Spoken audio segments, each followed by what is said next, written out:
Bismillahirrahmanirrahim. Assalamu alaikum everyone. In this video we will discuss Victorian Age or Victorian era.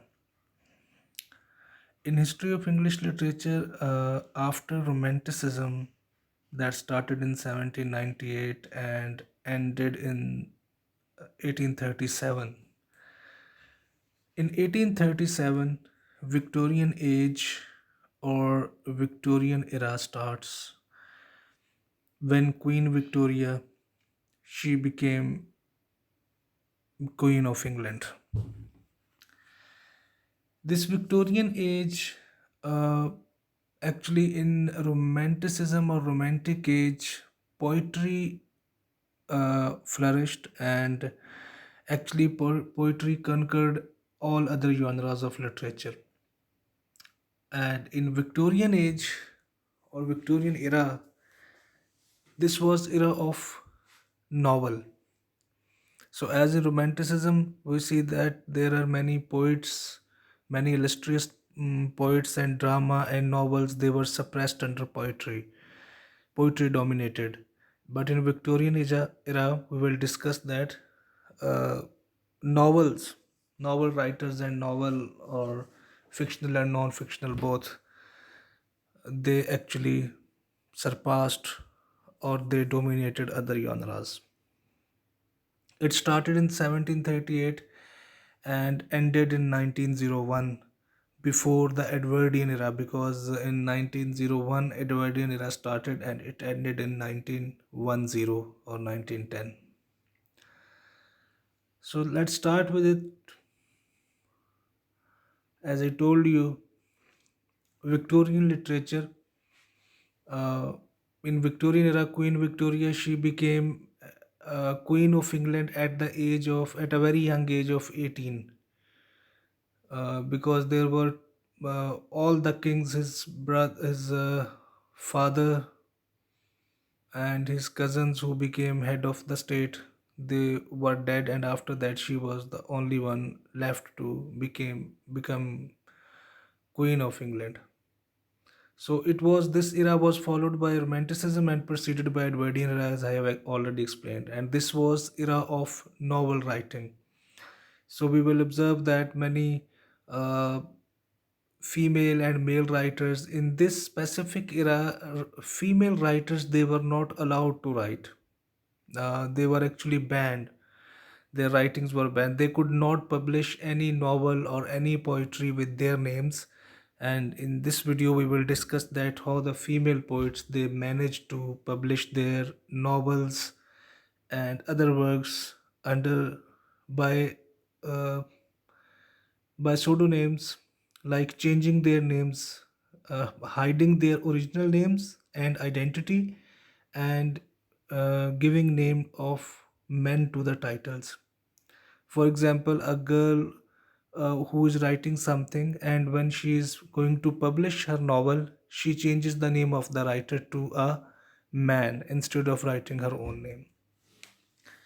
In this era, we observe one of the best novelist in English literature, Charles Dickens. Much famous, he is widely read all around, just like Shakespeare, as his dramas and his sonnets are read. Charles Dickens' novels, they are very famous all around the world, and especially in English literature in England.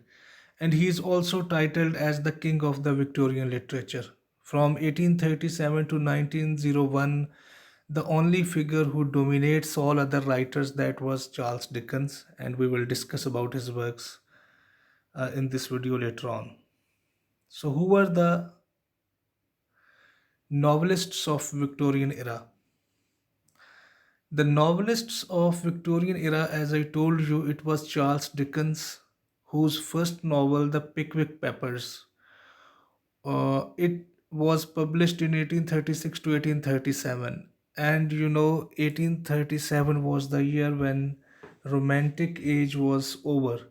Because Romantic Age, why Romantic Age was over? Because most of the poets they passed away, they died, And Wordsworth, in one of his poems, he also regrets over it, that how suddenly all the romantic poets, they are dying one by one. P.B. Shelley, John Keats, and others, they were all dead.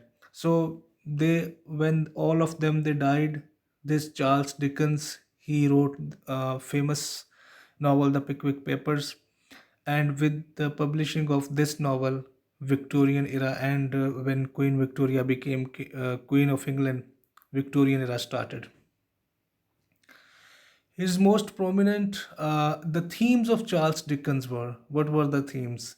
Whatever Charles Dickens wrote in his novels, he wrote according to the demands of the people. Like whatever was liked by the people, or whatever he observed that people want, or people want to read. So he kept in mind the audience, what we call it, like what audience think. Whenever he wrote any novel, his first priority was to please his audience. And he also described some social problems of his era, like uh, because it was industrial age also, industrial revolution was going on, and child labor was there. And the laborers, they were not given equal rights, the poor, they were suppressed. So he talks about social problems, and he also raised voice of the poor, or what were the problems of the common man. He also raised, these were the major themes of his novels. And his novels are Oliver Twist, 1837 to 39, Nicholas Nickleby, A Christmas Carol, Dombey and Son, David Copperfield, Black Horse, Little Dorrit, A Tale of Two Cities, a famous one, and Great Expectations, also very famous one. The rest of all of his novels were famous, but this Pickwick Papers, Tale of Two Cities, and Great Expectations, they are most widely read in this subcontinent also. They are included in our syllabus of uh, MA English classes and BS English Literature classes in our country, Pakistan, in almost all the universities. I mean, if you do not have Tale of Two Cities, then there will be Great Expectations. If any university doesn't have Great Expectation, then there will be Tale of Two Cities. So these are the novels. They are much familiar with our this region. The other novelist, uh, his rival, he was also writing, William Thackeray. He also wrote about middle class families, the sufferings of the middle class, like poor or middle class, that whatever the problems they were facing. These were the themes of his novels, and his theme was, his novel was Vanity Fair, his famous novel. It was published in 1848. This is also known as a novel without a hero. Novel without a hero. Why it is novel without a hero? Because it was based on historical events. Instead of making someone hero, it was actually based on history. Then we talk about, when we come to female novelists, and as I already told you, in Victorian era, females, they were not allowed to publish any book with their names, because there were limitations and restrictions for females. Like today we see in Europe and America and all around, like females, they have got lot of emancipation, but at that time it was actually feminism or female emancipation, it was emerging. But even at that time, the females, they were not allowed to write anything, because the men or the society thought that females are not worthy to write anything. So this was actually a kind of contradiction or inequality to between men and women. But uh, these three, Anne Bronte, Charlotte Bronte, and Emily Bronte, these three are known as Bronte sisters. Three of them were sisters, and they wrote novels, and but they published their novels not with their names, but with some other names of men's names. Uh, Annie Bronte famous novel Wuthering Heights, and in Wuthering Heights she discusses about class system, lower class, upper class, myth and gender definitely, I mean, when a female is writing, and at that time the females, they were dominated by men. They were not given any sort of equal is, I mean, far away, but even they were not given only 5% rights as compared to men. So presence of gender, it is natural in women writing at that time, so it was one of the themes of her novels. Charlotte Bronte, she wrote Jane Eyre, famous novel. It was published in 1847 with the same themes. And Emily Bronte, she wrote Tenants of Wildfell Hall. It was also published in 1848. Although they wrote only few novels, but they occupy a specific place in Victorian era in Victorian novelists. They produced famous novels. The other were George Eliot. Now this is one of the example that how the females they used to change their names in publishing. Actually, this was a female and her name was Mary Ann Evans. But when she wrote this famous and very widely read novel, The Mill on the Floss, she changed her name because the women, they were, as I told you, they were not allowed to publish novels or any other writings with their names. So she changed her name to a man's name, any one imaginary name, that was George Eliot. An imaginary name was given to her novels by herself. The second of her novel was Middlemarch. Then Thomas Hardy, the famous name in English literature, he wrote these the list of the novels I have mentioned here: Under the Greenwood Tree, For From the Madding Crowd, The Mayor of Casterbridge, Tess of the Ubrals, Jude of Obscure. And the other novelists who, I mean, not occupy that higher place, but their novels were also published and they were also read by people. That was Elizabeth Gaskell, Anthony Trollope, George Meredith, and George Geising. So these were the novelists of Victorian era. You should keep in your mind that when we talk about George Eliot, we talk about Bronte sisters, we talk about Charles Dickens, we talk about Thomas Hardy, they were all most influencing novelists in Victorian era, and their novels were widely read all around. And I mean, whenever they published their novel, it started from 500 to 1,000 copies they were sold to people. That is why it is said that Victorian era was actually dominated by novelists, or it is also known as novel era. Let's come to Victorian poetry. Poetry actually, a short span of poetry was there in Victorian era. We do not find any specific poets or specific poetry in this era because the era was dominated by novels. Robert Browning, Elizabeth Browning, both of them, they wrote some romantic verses. And then Matthew Arnold, famous poet, he wrote his poetry and he was influenced from ancient poems. I mean, he was writing in 19th century, 1850, 1860, in Victorian era, but he took his themes and his styles from the poems, the early poems published in English. That one of the, it is said that in English literature, the first poem was Beowulf, published, written somewhere in 6th century or 7th century, 7th or 8th century. So he took his theme from old or ancient poems. Then Hopkins, G.M. Hopkins, uh, he was also a very influencing poet, and he wrote many poems, but his poems, they were not published in Victorian era from 1837 to 1901. His poems were published in 1918, after that Victorian era. But those, all of his poems, they were written in Victorian era. That is why the historians, they have included his poems and his works into Victorian age. And his themes, he was more a romantic poet and less a Victorian poet, because his poetry was similar to those of romantic poets of Wordsworth, Keats, P.B. Shelley, and all the William Blake and other romantic poets. And Alfred Tennyson, who wrote Idylls of the King. Alfred Tennyson is also one of the famous poets of Victorian era. Then let's talk about Victorian drama also. Uh, H.G. Barron wrote Our Boys in 1875.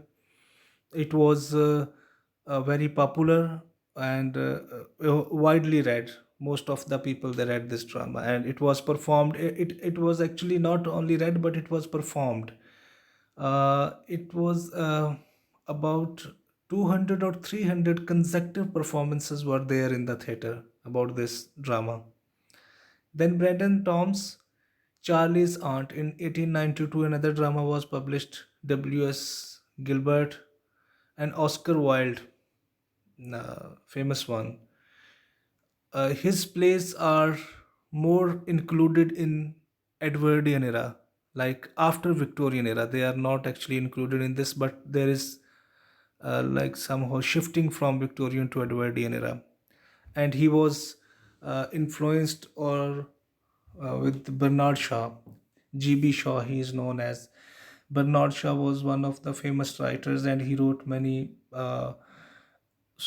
you can say, superhit dramas or very dramas which are having that were having good themes, describing social problems that we will discuss in Edwardian era. And Oscar Wilde, whatever he wrote, it was actually influenced from Edwardian era. And what Oscar Wilde wrote, that was the importance of being earnest, and that was published in 1895. But his themes of his drama, they were actually related to G.B. Shaw or Bernard Shaw.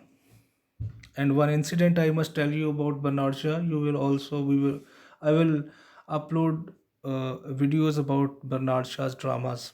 There he has he wrote very interesting, very fantastic dramas. And it is said that there is a joke about Bernard Shaw that few men they were sitting in Lahore or any other city of Pakistan, you can say. One student of literature, uh, he was there in the gathering, and he broke the news. He said that Bernard Shaw is dead. So all of them they said, okay, then let's have Fatiha, because Shah Sahab wafat pa chuke hain. So this Shah is not that Shah that we have in our society. This is Bernard Shaw. It's nothing to do with our society. It's a famous joke about this one, and the way we take English literature also. So these were the Victorian dramatists. Then let's talk about children literature. Um, why children literature is included in Victorian era? Because of the industrial age. Uh, Most of the factory owners they used to take labor from children. Most of the children they, because poverty was there, so poor families from villages used to send their children to factories for labor. And there the children they were not given labor rights. So this was the time when government of England made compulsory for every children to get education, and there were laws introduced against child labor. As we have today, we have laws in Pakistan, in our constitution, in our law. Child labor is not allowed. Like a child who is below the age of 15, officially he cannot be a laborer. It is responsibility of the state to provide him education, schooling and everything, unless he passes the age of 15 or 16.